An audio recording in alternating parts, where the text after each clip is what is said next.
Hi everybody, it's Leslie from Lake Grove Kids. I'm so glad you're here today. I've been spending a lot of time counting all these coins to see how many coins I have and if I have enough for everybody in Lake Grove Kids. Why do I have these coins? Well, it's part of our story today from the Bible. Today's story from the Bible is found in the New Testament. The New Testament are those 27 books of the Bible that were written after Jesus was born. Today's story comes from the Gospel of Luke. Luke was one of Jesus' disciples. The story takes place in the beautiful city of Jericho, a city that was located by a beautiful spring of water. In the city there were tall sycamore trees and date trees laden with fruit and balsam trees that smelled so good. Also in Jericho, there was a man who was very short.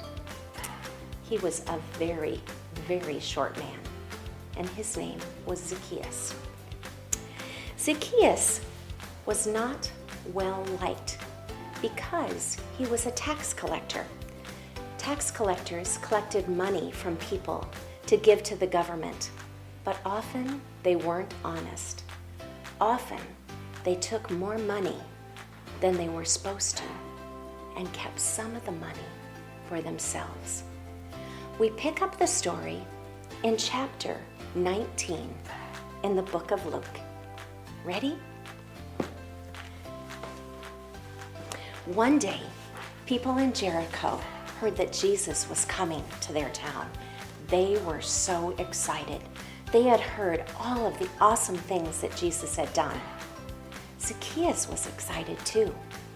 But because Zacchaeus was so short, he couldn't see over the people. And if he tried to squeeze in to get a better look, he'd get elbowed and jostled. So Zacchaeus, the rich tax collector, dropped everything, ran down the road, and climbed up into a sycamore tree. Now, sycamore trees can grow really tall. Some sycamore trees are even 100 feet tall. So Zacchaeus climbed up onto a strong branch and waited for Jesus. Pretty soon, the crowd on the road started getting louder and louder, and there was dust billowing up on the road. Jesus was coming. And as Jesus came down the road, he stopped right in front of the sycamore tree where Zacchaeus was, looked up and said, "Zacchaeus, you come down. I'm going to your house today for dinner."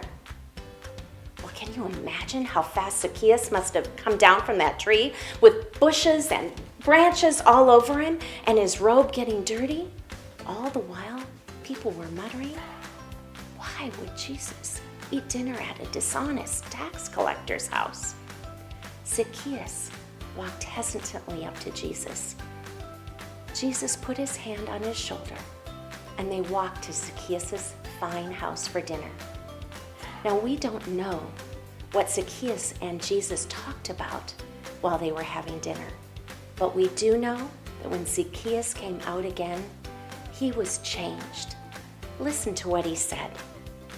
Zacchaeus stood up to his full height and said, "Look, Lord, here and now, I give away half of my possessions. If I have taken $1 from someone, I will give them 4 in return." Wow. Zacchaeus was going to give away half his money and give back 4 for every one he had taken? Listen to what Jesus said. "Today, salvation has come to your house. It's people like Zacchaeus I came to find. I came to look for those who have strayed away from God and bring them back." The people in the town thought Zacchaeus was dishonest. How could they forgive him? But Jesus saw things differently. He saw Zacchaeus differently. He chose to seek out and find that wee little man in a tree, go to his house for dinner, and treat him like a friend. And Zacchaeus was never the same again. He wanted to change his ways.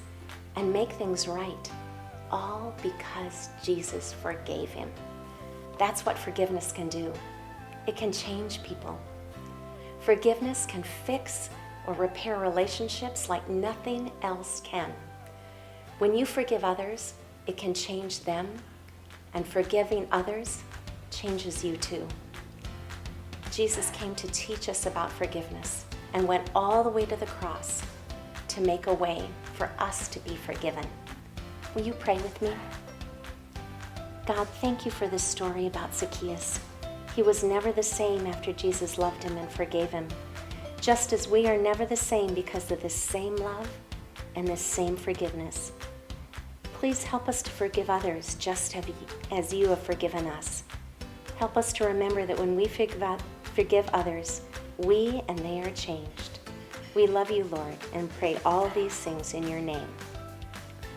Now, if you can tell me how many coins are in my bag and email the answer to kids@lakegrovepres.org, the person's that's the closest to the right amount, it'll be saved for you at Lake Grove Kids. See you next time.